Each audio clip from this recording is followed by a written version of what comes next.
Welcome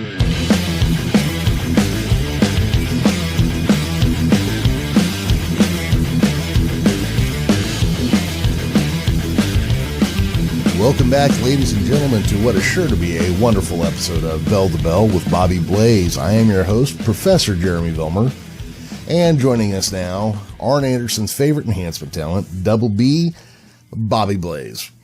Yes, Professor, I'm looking forward to a wonderful episode as well. And you know what we're going to do this week? We're going to get back into our very popular top 10 reasons.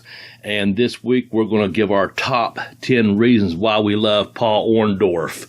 And so we're both very stoked about this episode. Yes, very much. Man, looking very, very forward to it. Let me get some house cleaning out of the way, if you don't mind. Sure thing. August the 7th in Beckley, West Virginia, I will be in Shane Storm's corner against Jerry the King Lawler, and Dennis Condrey is coming in as an enforcer. Now, look, ASW, Gary Dameron, he's got a great wrestling promotion up there in West Virginia.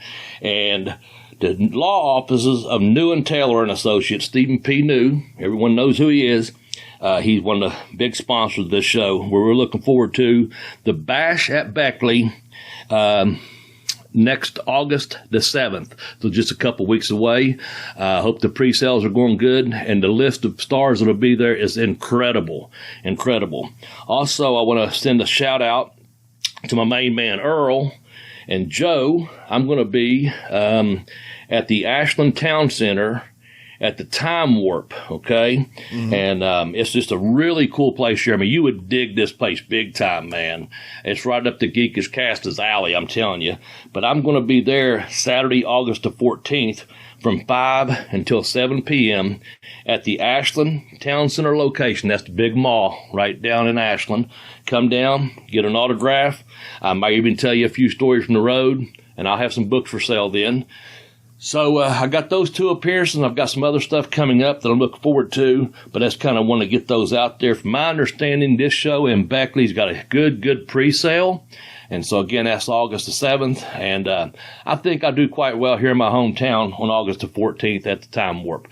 Special word out there at Time Warp, Jeremy. I'll probably try to send you some stuff so you can see exactly. I mean, they just got everything. They got things from baseball cards to Star Wars stuff to all kind of pro wrestlers. As a matter of fact, by the time you hear this, I'm just going to tell you what kind of company we're dealing with here.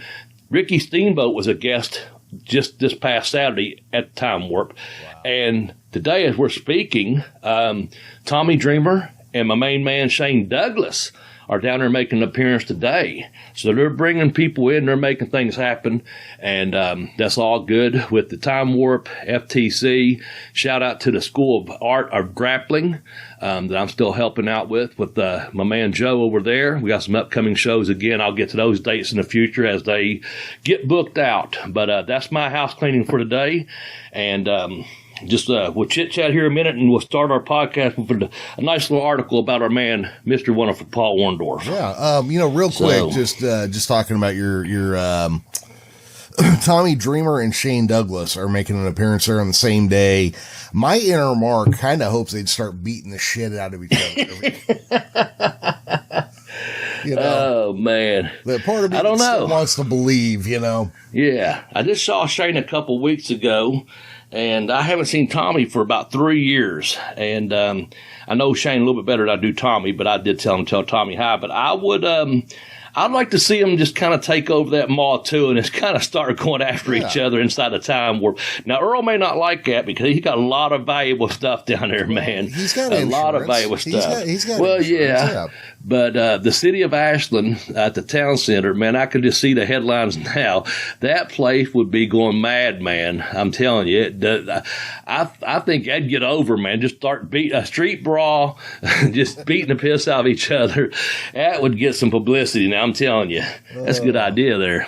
Sometimes it's fun to do the booking or to be a mark. We're all just fans, so that'd be fun, man. And they got some other big guys coming, stars coming in the future as well. I'm just letting you in on the ones I know for sure have showed up or will be showing up. But yeah, that would be pretty cool, man. Anything else, Professor?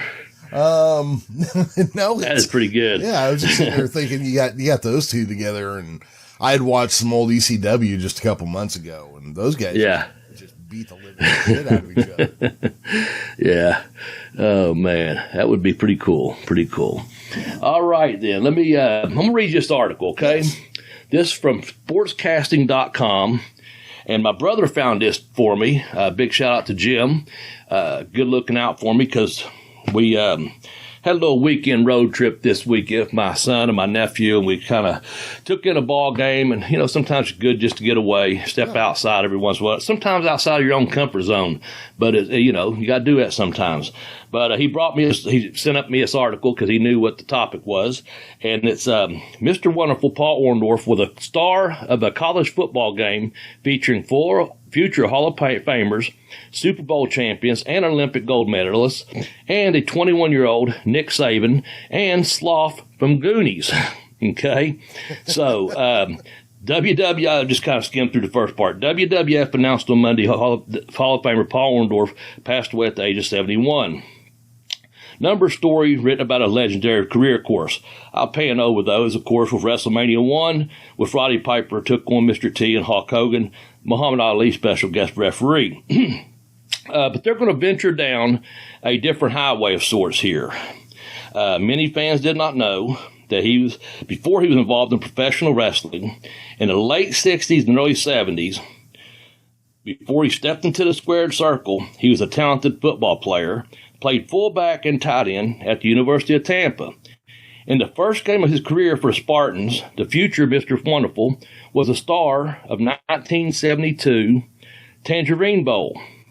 It took place in Tampa. That's now the Citrus Bowl, by the way. So, anyway, again, I mentioned some of the people that's in there. Fast forward here. He was a multi-sport star from Brandon, Florida. He decided to stay home in Tampa, and that plays a factor when he does get drafted in the NFL. He always returned to Tampa. That seemed to be the one thing he wanted to do.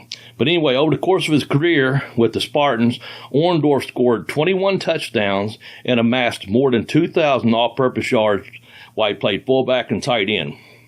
1972, he helped the independent team go 9-2, including a win over Miami, in which earned Tampa the berth in the Tangerine Bowl. It was only third ever appearance by the Spartans, and the school ended their program in 1975. So blah blah blah. In the game, here's a picture: Paul Orndorff, John Matuzak, Jack Lambert, and Nick Saban. Okay, kind of let you know where this is going here. Orndorff, they beat Kent State, is who they beat. Kind of go through here real quickly. They had a guy named Gary Pecknell. He was a tight end. Let's see. He ended up coaching at Toledo and Missouri. His roommate was Jack Lambert, who was an All-Famer for the Pittsburgh Steelers, who won 4 Super Bowls. Okay, now Orndorff with all these people, okay? Yeah. Let's see. Also on the team was a 21-year-old defensive back by the name of Nick Saban, who, of course, went on to become one of the greatest college football coaches in the history of the game. A Gerald Tinker, who was a gold medalist in a 4x100-meter relay in the 1972 Olympic Games, played for the Atlantic Falcons and the Packers. Well, he was, these some athletes, man. Yeah. Just kind of reading out there. Okay, here we go. The coach was Hall of Famer Earl Bruce. And what happened, Orndorff also was going to be a fullback, and he had already amassed over 3 years 1,000 yards. He was hoping to have a 1,000-yard season during his senior year, but this coach, Earl Bruce, come in, and he made him split some time out at tight end, which he never had played before. So that's kind of significant of this story. So that's how he had 2,000 all-purpose yards, not just 2,000 running yards. But anyway, he was a head coach. He became head coach at Iowa State, and then he also succeeded the legendary Woody Hayes at Ohio State in 1979, winning 4 Big 10 title with the Buckeyes. Now, around here, Jeremy, we have a lot of Buckeye fans, okay? Are you familiar with Woody Hayes by chance? I know the name, but I'm not real well. He wanted to win so bad, he punched a fucking opposing player. Jesus Christ. That was his last year coaching. Well, yeah, he reached out on the field and punched the fucking guy for the other team. And he's a grown-ass man, you know. So Woody Hayes was very intense. Think Bobby Knight throwing chairs across the court and shit, you know.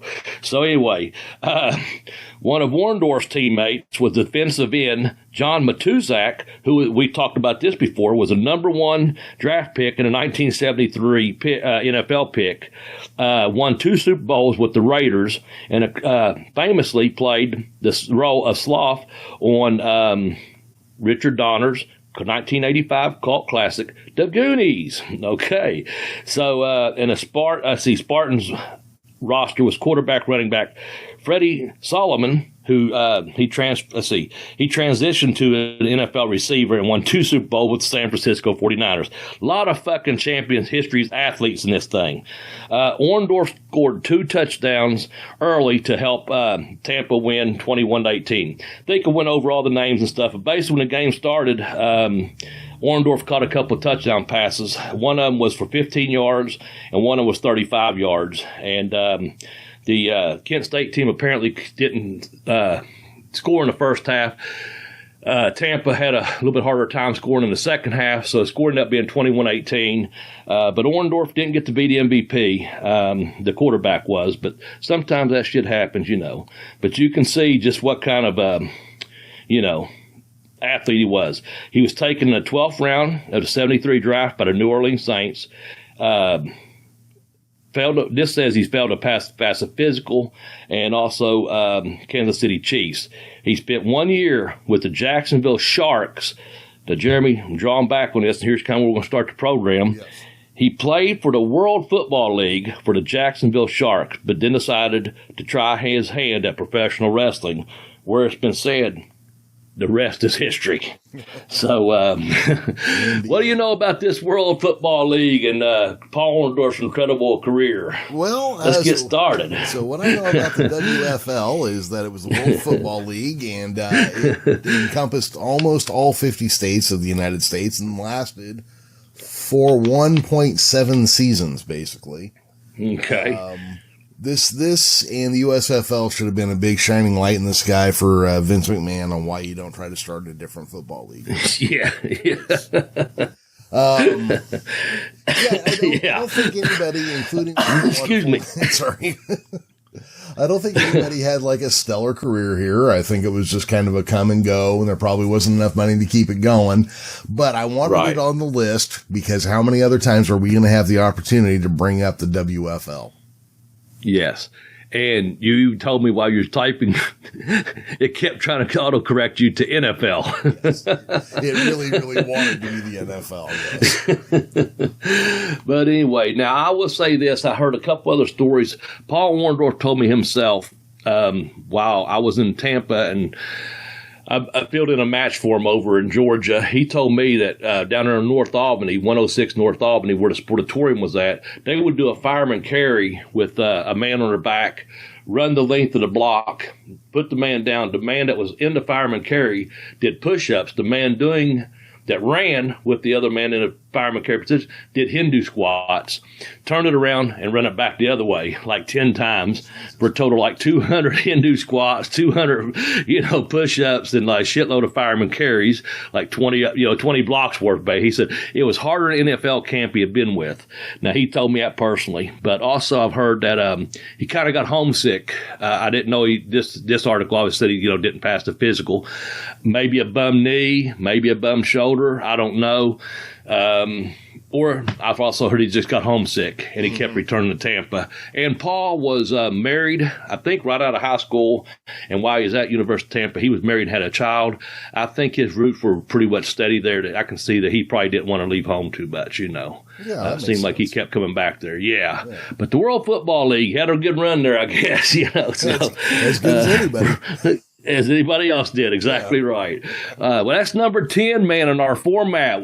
I'll tell you, I think some of our fans, especially our older listeners, not old men or female listeners, I'm talking that's been with us for the last couple of years, they really dug the top 10 list we put out before. Yeah. So I'm glad to be back into that format again. We have fun with those top 10 lists. I think the fans will really, I'll put this one out there, number 9, and I hate the number 9. You like it? Is there any particular number you just love or hate? You know what? I actually really like the number 9 because I hate the number 9. Mathematically, anything you do to it, it's still 9. You know, times 2 is 18, 1 plus 8 is 9. Everything you do for number 9, it stays 9, you know. Is this the Geek Caster Bobby Bell podcast? Well, I was just what the fuck? Yeah. You did. I respect that, man. I just don't know why I don't like that number 9. Maybe it's because number nine, turn me on, dead man. Yeah. Could be. I don't know. Anyway, you Beatles fans will get the reference. Okay, number 9, the robes. Maybe not the flashy as Ric Flair, as you said, but very, very damn close, I say. Yeah. Well, they look, I thought his robes looked great because they were sharp looking. They were, the sequin and this, that, and the other, kind of majestic, but they weren't, fucking peacock feathers and crazy. Yeah. They just look cool, Yeah, I agree. They look professional. Yeah.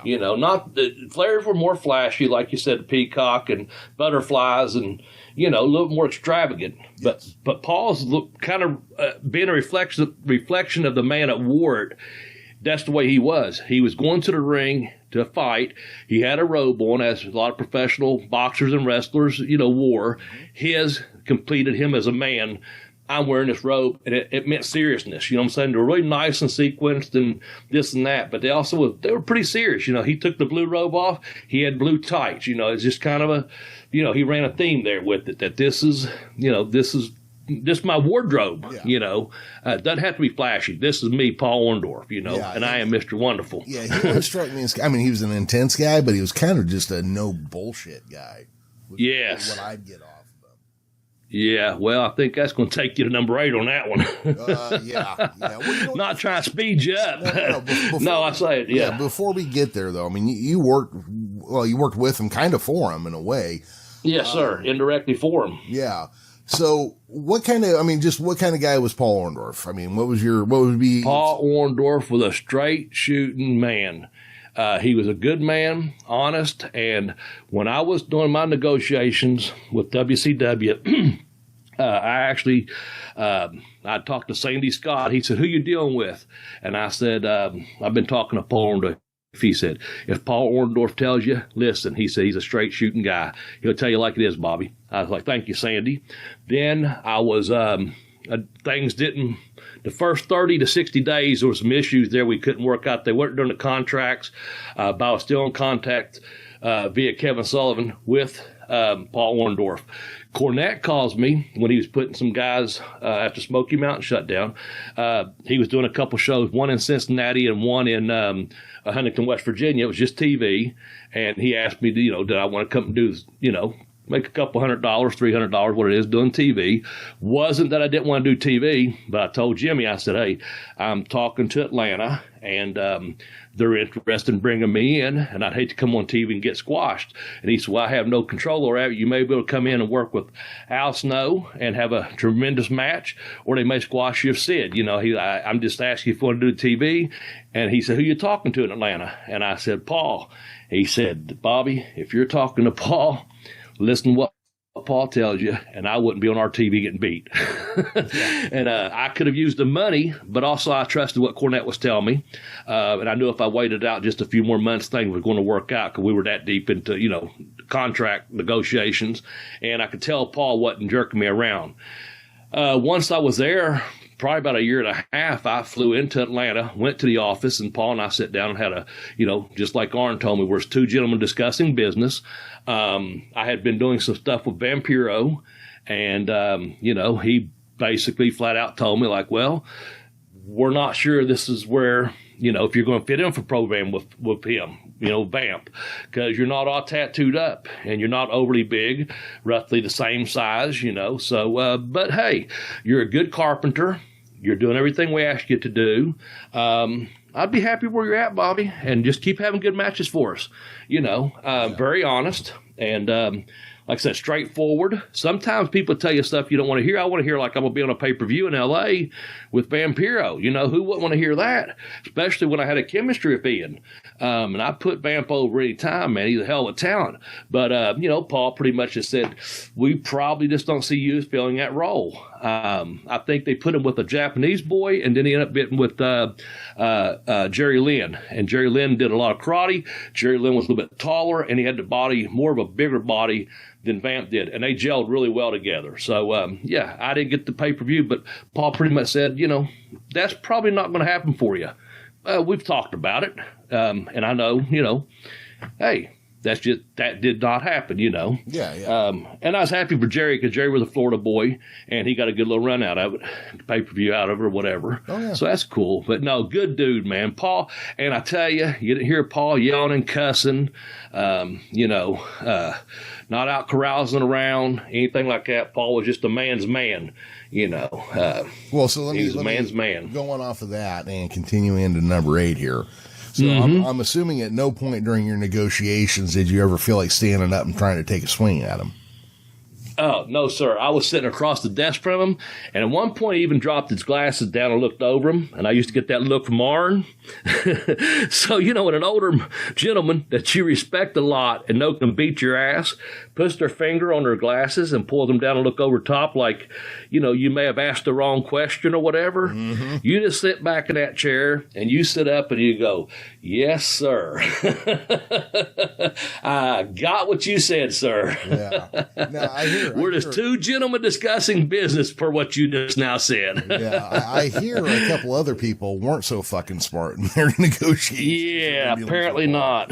So number 8 is Paul was a badass. So let's Paul was a badass. Let's discuss. Well, I guess there's couple of little versions of some fights that he got into, or some shoots, if you will. We're not here to, let's put this out there for any people still alive that may hear this, that says, oh, well, Bobby Blaze or Jeremy Vilmur said this or whatever. The first one's just pure hearsay that's going around the loop. Different people have their different versions on it, but Brian Blair has a version on it. Tony Atlas had a version on it. Orndorff had a version on it, as did Tommy Rich. But apparently, they're coming back from a show like in Wheeling, West Virginia, or Columbus, Ohio, somewhere up this way. I guess they have to head back to Atlanta after a show. I guess Tony and Paul get into a fight. Brian pulls the car over. Tommy Rich is screaming to not fight. I think he's just wanting his chicken and cold beer, you know. Hey, somebody say something about some fried chicken, cold beer. You know, I don't think he wanted to stop and watch any fights. No, probably. But I guess someone ended up getting their ear bit off. And I guess it was supposed to be Tony Atlas. And they ended up taking him to the hospital. And I guess he missed a few days booking.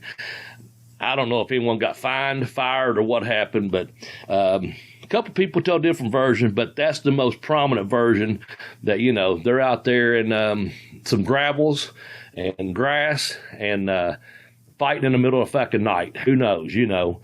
Yeah. And I think maybe the police come and broke it up. Anyway. Yeah, so he wasn't going to back down from a good fight. No.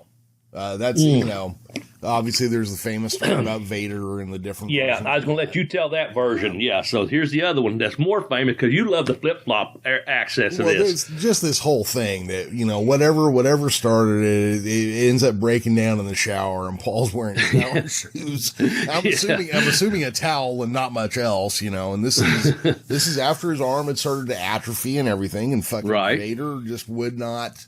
What was it? He wouldn't go to a meeting, or he wasn't going to take the match? Yeah, he was supposed to do an interview. No, they was doing interviews, and Paul was yelling for him, hey, you know, Leon, they need you up here, you know, to do a promo. And he's just, you know, pretty much like, well, fuck you, Paul. And Paul's like, yeah, fuck me, fuck you, you know, and boom, there you go. According to the story, he fucking, with his bad arm, hit Vader right on the button. Dropped him to his knees, and then while wearing fucking flip-flops, punted him under the jaw. Yeah. And sent him ass over tea kettle backwards onto his own heels. Yeah. Kevin Sullivan said the back of Leon's head hit the top of his heels. And if Orndorff would have had cowboy boots on, he would have killed him. Yeah. Dave Pinzer apologizes to Vader, saying, "Hey, Leon, I know what you said, but I was there, and pretty much you got your ass whooped." Now, with that said, apparently a couple people said, let him work it out, let him fight, let him get over it, because he said, in all due respect, the person telling the story, Sullivan, in this incident, said, let him work it out, let him go. And Leon was trying to fight back. Yeah. But apparently Ming steps in and says, "This is over." And everyone's like, "Yep, it's over," because no one wanted to fuck with Ming. Yeah, that'd be enough, right? So apparently they both want to stop anyway. I mean, if grown men, they could have, and they're both tough. They could have killed each other. Oh, easily. So yeah. I'm sure Ming, Haku, being the man he is, and knowing these guys have to work together and being professional and really wanting to stop the shit, he was the man to step in and say, "Hey, this shit's over." Now, I don't know if Ming said it that way. I doubt it. He probably said, "Enough, enough." And that was when they heard that, they probably went, "Yep, that's enough." So good on Ming. Oh, absolutely. But yeah, I mean, these are just like the basic stories that make the round. Yeah. Even when he was a younger guy, Paul Orndorff was a guy you did not fuck with. Right. He wasn't like Rick Rude. He wasn't sending his wife into the bar to get all fucked up and ready to run and then come out and whipping their asses. But you didn't fuck with Paul Orndorff. When I was living in Tampa and training, there was, of course, way back when. 88 or 89, lived when I moved to Tampa, so I guess really probably 89. So either 89 or 90, the Tribune down there did a real big layout on him, and they went back into, from the time he was in high school, what he had accomplished in wrestling and football. Just a real nice, one Today's Living maybe, or the Celebrity, I don't know what it was. They had went back, though, and done a really, and of course, at this time, I think he was just going back to finishing up with UWF for Herb Abrams and going back to WCW. But they did a real nice piece on him. I remember reading that going, oh, man. But they was talking there pretty much, journalism's changed through the years, but pretty much the article was saying, when this kid was in high scholl, you didn't fuck with him. When he went to the University of Tampa, you didn't fuck with him. He's already a man amongst boys, So I just always remember that, reading that article and enjoying it. Yeah, so he was a badass, no doubt. Number 7, I'll introduce it, and you tell us a few of the reasons why, because I know why we do. But, man, we always put this at number 1, it seems like, when we really like someone and we're getting them over, and we want a cheap way out with no free bird rule, and we'll say, he's so-and-so. Well, in this one here, we're putting this guy, we're going to put his right here at number 7.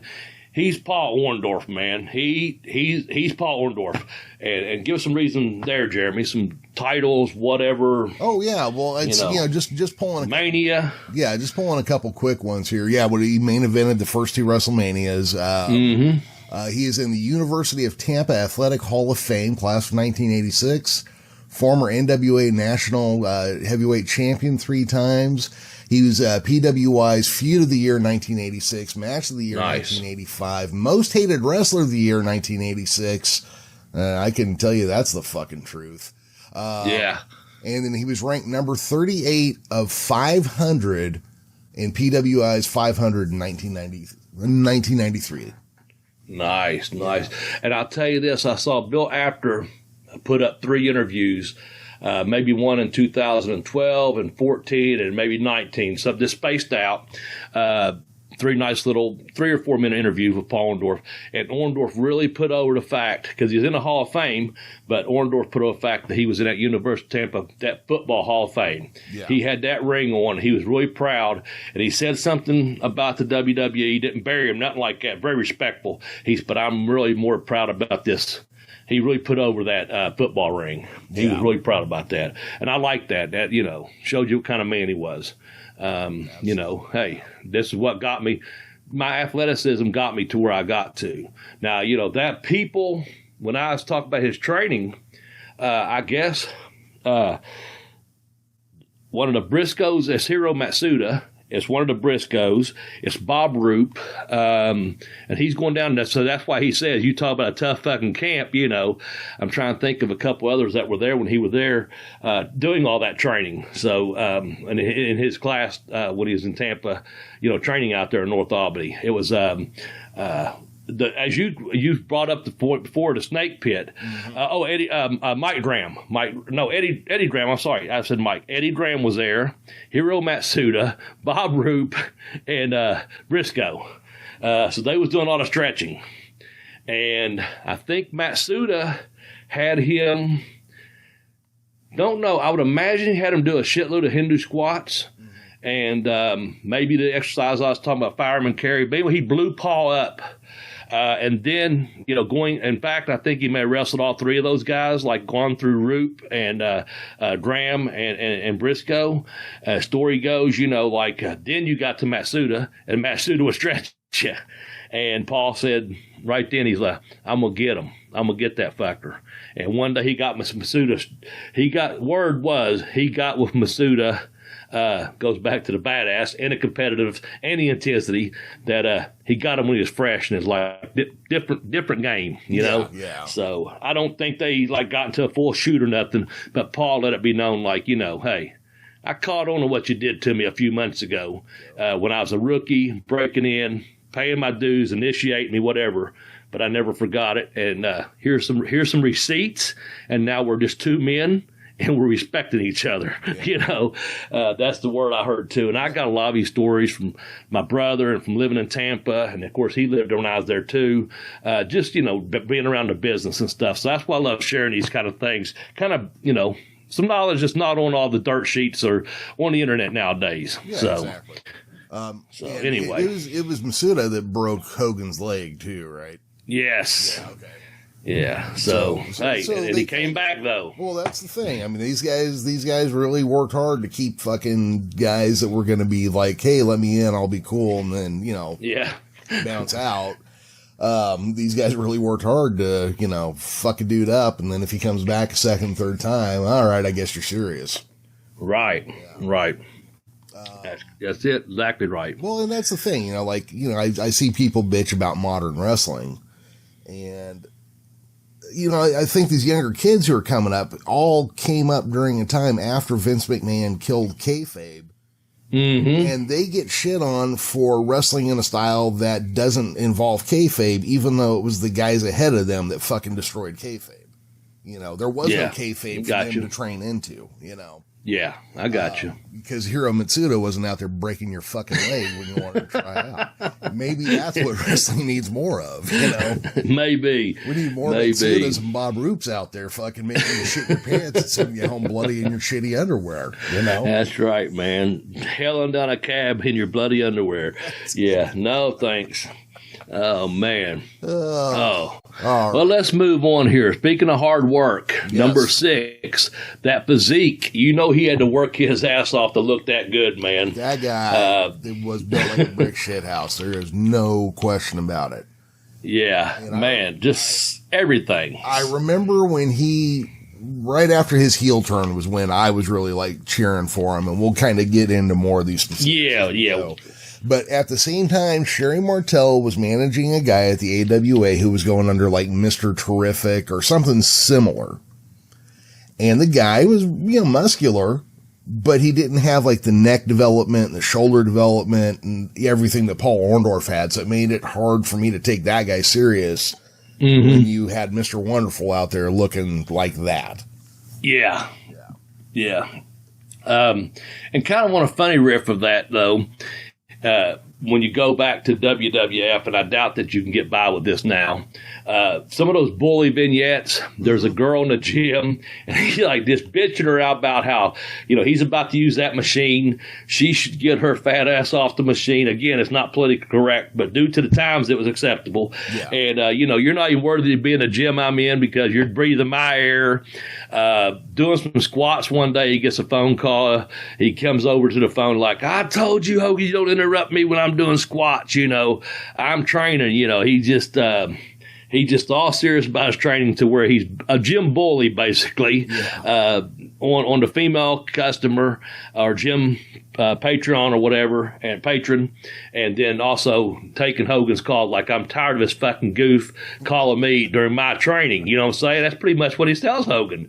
Yeah. You're bothering my chest routine. You're bothering my squat routine. Don't mess with me, Hogan, I don't have time for you, brother. I'm going to be getting my body together, so, and get his mind together. Yeah, and Mr. Wonderful didn't skip leg day either, so, No, for damn sure. But he was getting his mind together, Jeremy. Mm-hmm. But somewhere along the line, skip forward a couple years, Mr. Wonderful wasn't feeling so wonderful because he looks up and says, Gary Spivey, the Psychic Friends Network. He's doubted himself. He's untying his boots. He's like, I used to be the number 1 wrestler in the world, and I'm not so sure anymore. And what are you doing here? And he goes, Gary Spivey touches his head, and I can sense it. I know these things. I'm a psychic. Oh, God. Oh, man. Tell me a little bit about that. I know there's something you liked about him. Oh, my God. Somebody explain Gary Spivey's goddamn hair to me, please. There you go. I knew you was going to bring the hair out. It's like somebody spray painted a Chia Pet white. I don't know what was going on with that. And it looks like some dark up underneath there, like you can see some, maybe some dirt they were growing it off of. I don't know. It just it looked like Christmas tree flocking. That spray you put on that causes cancer. Oh shit, man. Once Upon a Time in Hollywood, and Cliff's in a car, and he's dropping Rick Dalton off at the lot for a shoot that day. He goes, "Hey, you're Rick fucking Dalton. Don't forget it."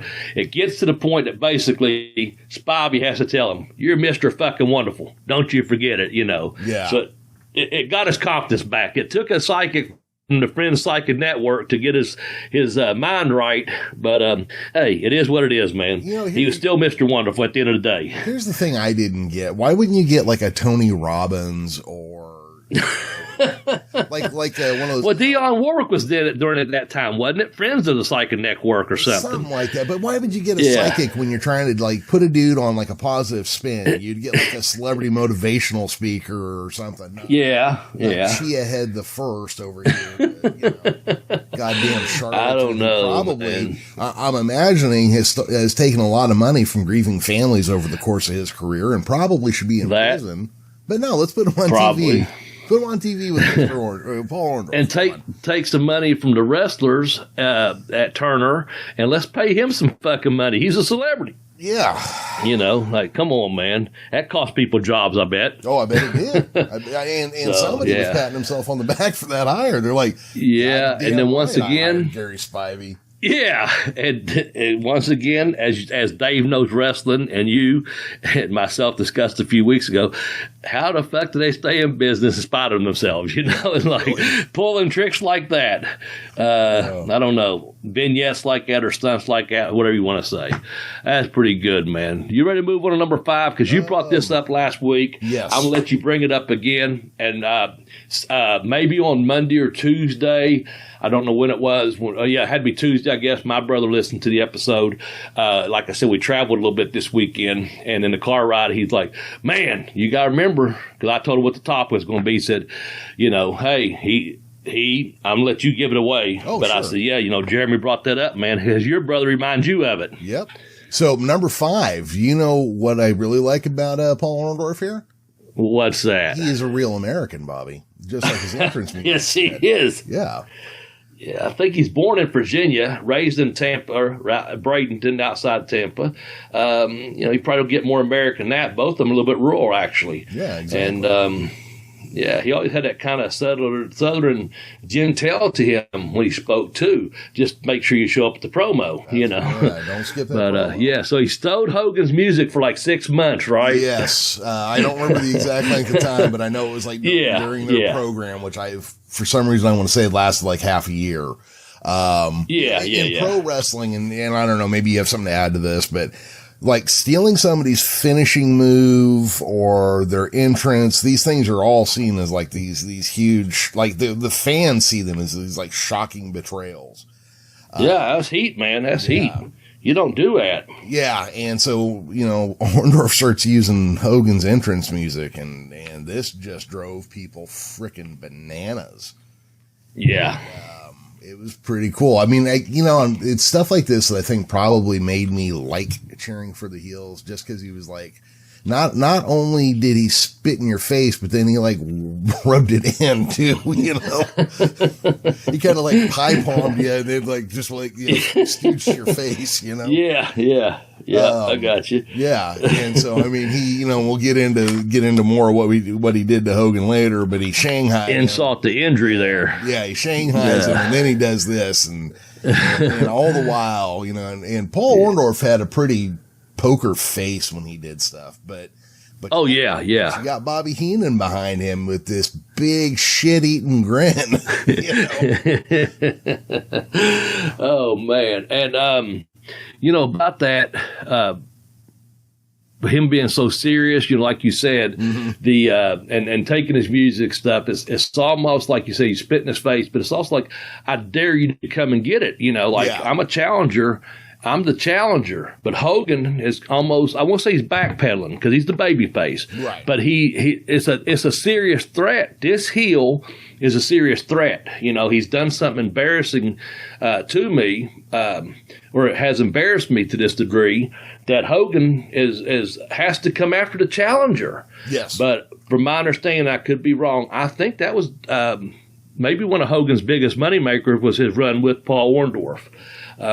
You'd have to go back and look through that, but I think when Hogan, of all the people he had to runs with, I think maybe Macho Man, I don't know, I'm just saying, I think Orndorff was one of the higher grossing ones, if I'm not mistaken. Well, yeah, because when you think about it, that would have been WrestleMania 1 and 2. It would have been 1 or 2 Saturday nights main events as well. Yeah. And it went on for a while. I mean, I bet you it paid off pretty well, Yeah. How many times did they get to work Madison Square Garden, on a, so I don't know. I would imagine. I think they did every match like a handful of times too.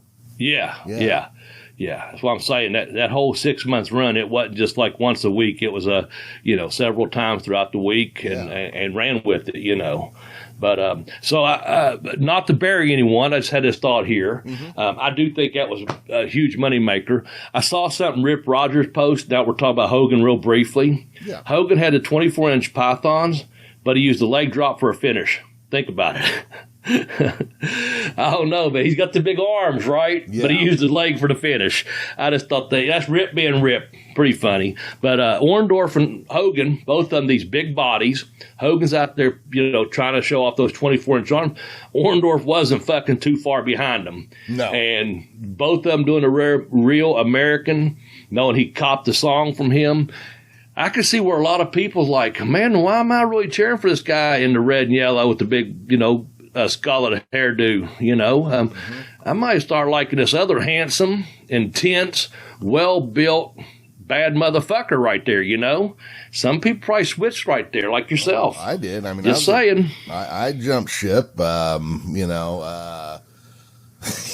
we should probably keep moving forward so we can talk about a few. Yeah, I know. I'm trying not. I'm biting my tongue. That's what okay, number 4. I looked down. I was like, "How close are you, Jeremy?" Yeah. So number 4, the Ernie Ladd feud. Let's just jump to that. Yeah. So at some point after Florida and Memphis, Orndorff ended up in Mid-South. And they had him, they put him pretty quickly into a program with Ernie Ladd, and I think that's guaranteed stardom down in Mid-South, right? Yeah, I think so. It instantly getting you over, man. And having that, mind of Ernie Ladd booking.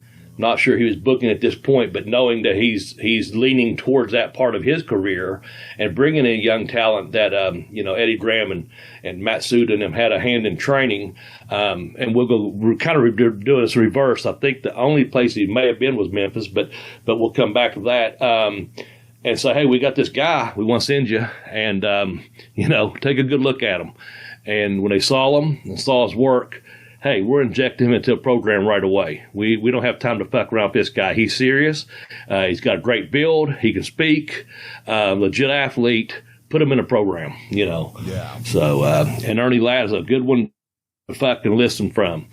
As a heel, as babyface, a good babyface, if he'll listen to a heel in a ring, because a heel is the general of the ring, of the match rather, and he'll guide that babyface around. Now he'll take his bumps when it's appropriate to take his bumps. But if that babyface listens to the heel, and he's a veteran heel or a grizzled fucking veteran heel, even better, you will learn how to be a good heel. And obviously, Paul Orndorff learned to be a good heel. Boy, now, I'm not saying it was all Ernie Ladd. I'm just saying he had someone early on in his career to listen to night after night, probably getting his ass beat down, because a heel should be relentless is what I'm going with that. I don't mean like literally getting his ass beaten, but getting it taken to the shed every night going, hey, this is when you do this. This is when you do that. No, you're not coming back right now. And then give him something else, So you got him in there being a general. You're listening. And I imagine Orndorff listened. Most successful people do, he had to listen to his coaches in football and wrestling in high school, as well as through the pro ranks. I imagine he listened to Ernie Ladd quite a bit and tried to make his matches the best because he knew it was a business and he knew he could make money in this business. I imagine he learned a good deal about being a heel through this program with Ernie Ladd. Just my guess. So, anyway. So, I mean, for me, I put the Ernie Ladd in there just because it looks, as I look at the timing, it looks like that was the first thing they did to really get Paul Orndorff to start to get over in that part of the NWA story, area with the NWA titles in it. Right. He did hold a couple tag team titles down there and, a few other programs. I guess at one point, Ken Mantell was going to have a match against Paul Orndorff for, like the Mid-South title or whatever it was. And the story is that Paul Orndorff, quote-unquote, overslept. And I'm just thinking, who looks at Paul Orndorff and thinks, oh, yeah, there's a guy who oversleeps?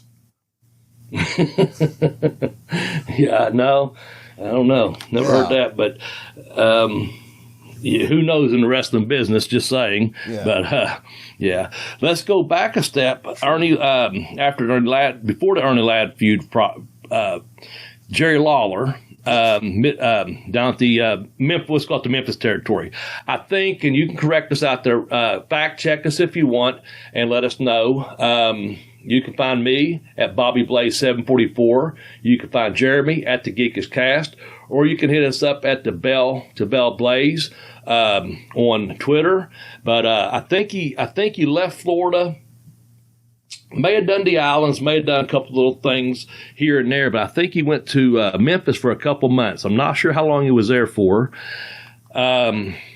And got to work with Lawler and that crew and learn that style of wrestling because they really were just brawlers, up here. Yeah. So he can go from being a wrestler in Florida to now he's learning this brawling style and showing his moves and showing his physique because there weren't a lot of big, huge bodies here. Some of the guys had nice bodies, but not to the degree that, when Paul Orndorff or Rick Rude came in, the bodies were changing, in the Memphis territory. Yeah. But the thing here you brought up, I think Jeremy's quite the expert here, and I think I like his theory quite a bit.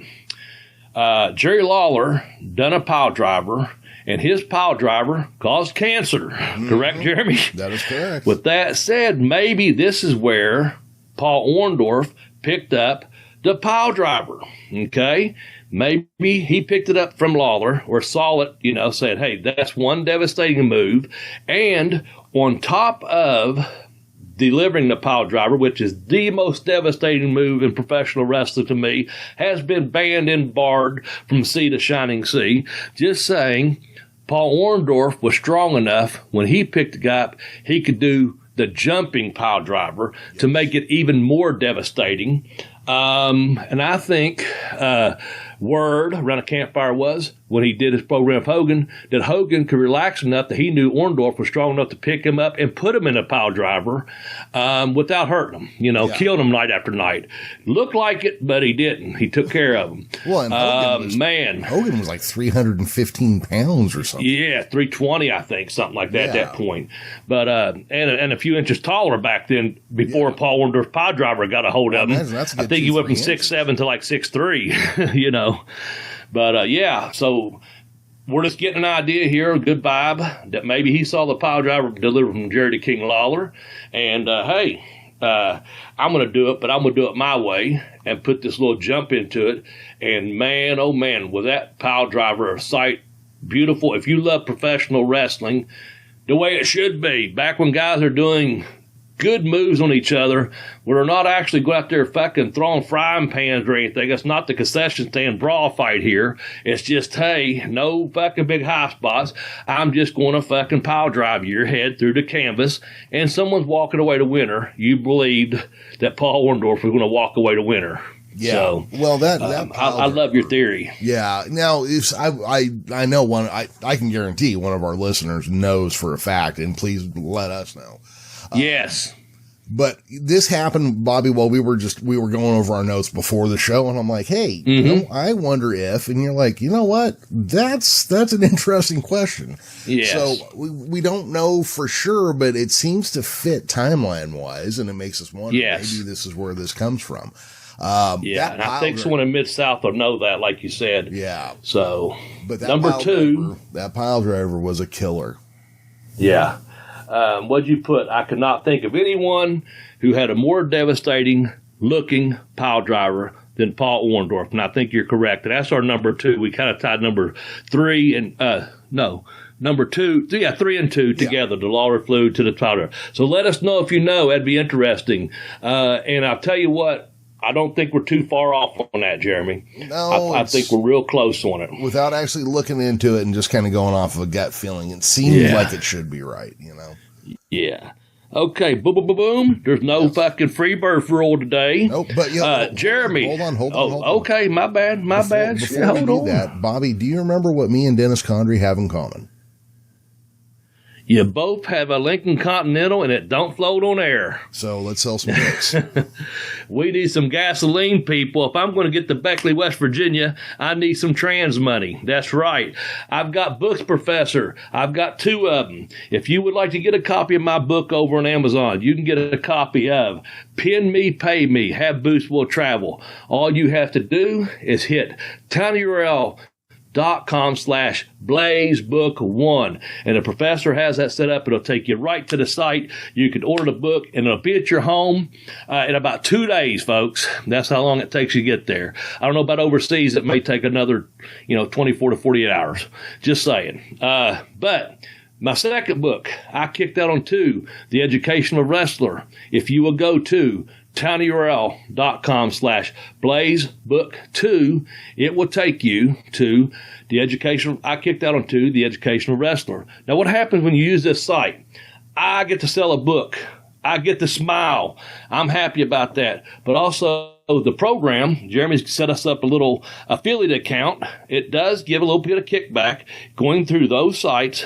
tinyurl.com/blazebook1, tinyurl.com/blazebook2. The program gets a little small kickback, and we're hoping to keep this going, our little grassroots program here, that we could put some more money into our advertising. And, we're on a website. A professor's working on something now. We've already got some fillers out on some things. All that's going to tie in together. And the best way you can do that is sponsoring this show by purchasing one of my books. And again, it's Pin Me, Pay Me, Have Boots Will Travel. It's tinyurl.com/blazebook1, or I kicked out on 2, The Educational Wrestler. tinyurl.com/blazebook2. Thank you very much, folks. Yes. Leave a fair and honest review on this program, whether you listen on your iPhone, whether you listen on your computer, whether you're going through Spotify, whether you're using Apple iTunes, however Stitcher, however you're listening to us. Leave us a fair and honest review, and that's all I ask. The same on my books too, a fair and honest review. Yep, and remember, Bobby and Jeremy Suck is not a review. That's right. That's your opinion. Yeah. We might, but that's okay. Has nothing to That's do not with our the you. show. Yeah. That's right. That's right. Jeremy, Yes, sir. we went around the tree here, went up and down the road, went around the world to fucking, wind our watch or something like that. I don't know. But number one, why does Jeremy cheer for heels, and why is Paul Orndorff so over? Tell me why. Well, because when he turned heel on Hogan was the moment I began cheering for heels. There you go. Defining moment. Yeah. It seems like the more people we speak to, especially sadly with the recent passing of Paul Orndorff, rest in peace, it seems a lot of people, their posts have come across on social media. That's when I started cheering for heels. That's when I really started paying more attention to professional wrestling, is when Paul Orndorff turned on Hulk Hogan. That was a defining moment, and a lot of younger wrestling fans, fanage, if you will, or what have you, and also like, oh, I don't have to cheer for the good guy. I'm going to cheer for the real American, but it's going to be Mr. Paul Orndorff, Mr. Wonderful, you know. So that's a defining moment in a lot of people's wrestling memory, man. Oh, yeah. Heel turn. I'm trying to remember. I don't know if I'd ever seen a high pro. I mean, obviously you see heel turns almost hourly in pro wrestling, but I don't know if I'd ever seen one that high profile. Yeah. Because you had the biggest heels at the time. They were part of the Heenan family. You got Big John Studd and King Kong Bundy. Mm-hmm. Whipping the living shit out of the American hero Hulk Hogan, and Paul Orndorff can barely get to him to save his ass, and Hogan's, broken. Spindled and mutilated in the middle of the ring, and Paul Orndorff raises his arm triumphantly and then short arm clotheslines his ass in the next week. Bam. Mm-hmm. You know what that might be? What's that? That might be the heel lockup into the pile driver. Oh God, that's the heel lockup. That's the heel lockup right there. Spun him around, clotheslined him, then pile drove him. Oh, wow. At least now we know. Now we know. There's the heel lockup. Yeah. He raised his hand, spun him around, clotheslined him, heel lockup. Go home. That really looks like a move the Crusher would teach. Yes. Oh, man, I'm going to tell you. Hey, this has been a great episode. We got a few more things to talk about. We're good, but I'll tell you, I hope everyone enjoyed us going back to our top 10 format. We've got several other podcasts, in the future, ideas. There are going to be some top 10s. We're going to do a Remember Back When. We got a couple years we're going to pick out. And also, I think we'll revisit Hall of Fame, our second class, maybe, in the next couple of months. So we got some good stuff lined up, Professor. The 100% legitimate and official Hall of Fame. Oh, that's right. Yes. That's right. You are correct, sir. Yes. All right. What else we got to do? Anything? You know what? If everybody gets a moment, or if somebody gets a moment, go over to bell2bellblaze.com, our new website. Check it out. Let us know what you think. That's it for me, Bob. I'm going to throw something out there. Yeah.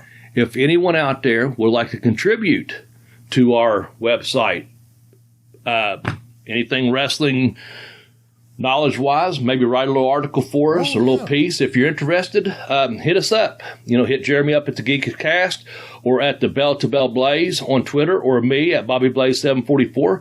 Maybe you could be a guest columnist, or just for future reference, people, just putting this out there. You may also get to be. There's a way you can register as a guest. So if you're interested in being on the Bell to Bell with Bobby Blaze podcast, there's a form you can fill out on that website. And we may consider, we've had some guests here in the past. If you all have noticed, we've had some pretty good ratings on a couple of the guests. We appreciate them being a part of our wrestling podcast family. But there's a way you might be able to be on here, or have your piece that if you're a writer, showcased. We'd appreciate that. So anyone out there looking to do that, that's one kind of throw out there, Jeremy. Yeah. So they can go to the I'll give you a bell2bell.com or bell2bellblaze.com. Yeah, I'll give them a direct one. bell2bellblaze.com/guests/intake. Got it. Okay. Bell2bell BobbieBlaze.com/guest/intake. That's guests, plural, with an S at the end.